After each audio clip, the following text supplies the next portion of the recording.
verdade. Mais uma vez estamos aqui juntos.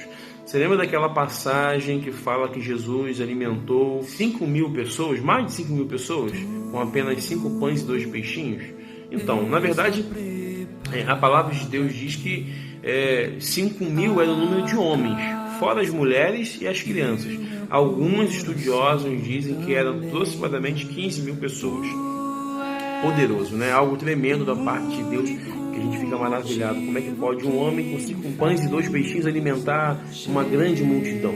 Só que quando terminou aquela mensagem, aquele momento de Jesus ali junto com a multidão, com seus discípulos, Jesus manda que seus discípulos entrassem no barco e atravessassem para o outro lado do mar. Jesus ainda iria se despedir da multidão, ainda iria orar como de costume, para depois eu ir ao encontro dos discípulos.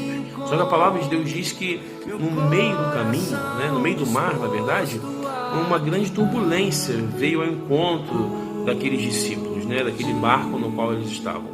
A palavra de Deus diz que o vento era contrário e eles de repente olham, vê daquela turbulência sem saber o que fazer, olham para o mar e vê alguém andando sobre as águas. Quem era esse alguém? A princípio eles gritavam, é um fantasma, é um fantasma. Só que não era um fantasma, era o próprio Jesus andando sobre as águas para realizar algo extraordinário na vida daqueles homens. Então Pedro fala, é um fantasma, os discípulos gritam, é um fantasma, Jesus diz para eles, não é um fantasma, sou eu. Então Pedro diz, mestre, se és tu, me faça ir ao teu encontro. Olha que tremendo, irmãos. Jesus fala, então vem, Pedro. Pedro desce do barco, anda sobre as águas, mas por causa do medo, que ainda estava uma grande turbulência, um vento forte, a Bíblia fala que Pedro começa a afundar e Jesus fala, homem de pouca fé, por que tu duvidaste? Pedro então começa a pedir socorro, salva-me, Jesus vai enquanto dele, segura nas suas mãos, coloca ele dentro do barco de novo e a palavra diz que aquela tempestade passou, que o mar se acalmou e os discípulos ficaram maravilhados, porque aquele homem que fizera aquela grande multiplicação, para alimentar uma grande multidão com apenas 5 pães e 2 peixinhos, agora estava mandando o mar se acalmar e o mar estava obedecendo a ele. A nossa vida é assim. Às vezes, Deus permite que aconteçam algumas coisas para que nós venhamos viver o extraordinário. Você acha que Jesus não sabia que aquela tempestade viria ao encontro dos discípulos? Você acha que no mar, na escuridão, na madrugada, aqueles discípulos não iam se deparar com aquela grande turbulência?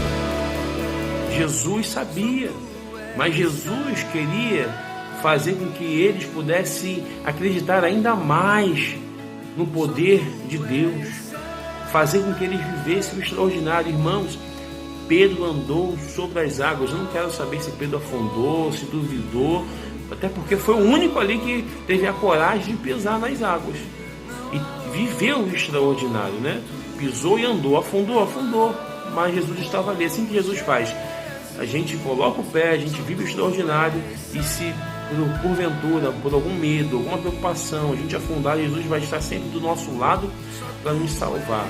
Queridos, talvez nós estejamos passando o pior momento da nossa vida. Talvez nós estejamos enfrentando um momento no qual nós nunca imaginamos que iríamos passar.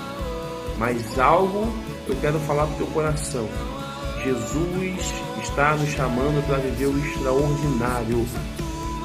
Aqueles discípulos estavam dentro de um barco numa grande turbulência, no meio da madrugada, sem saber o que fazer.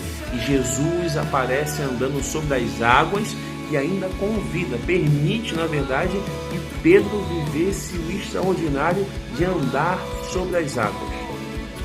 Permita-se que no momento da turbulência na tua vida, no momento de maior dificuldade, no momento do medo, no momento do caos, permita que o Espírito Santo de Deus te leve, te direcione a viver o extraordinário que Jesus tem para a sua vida. Amém, querido? Deus te abençoe, um beijo no teu coração.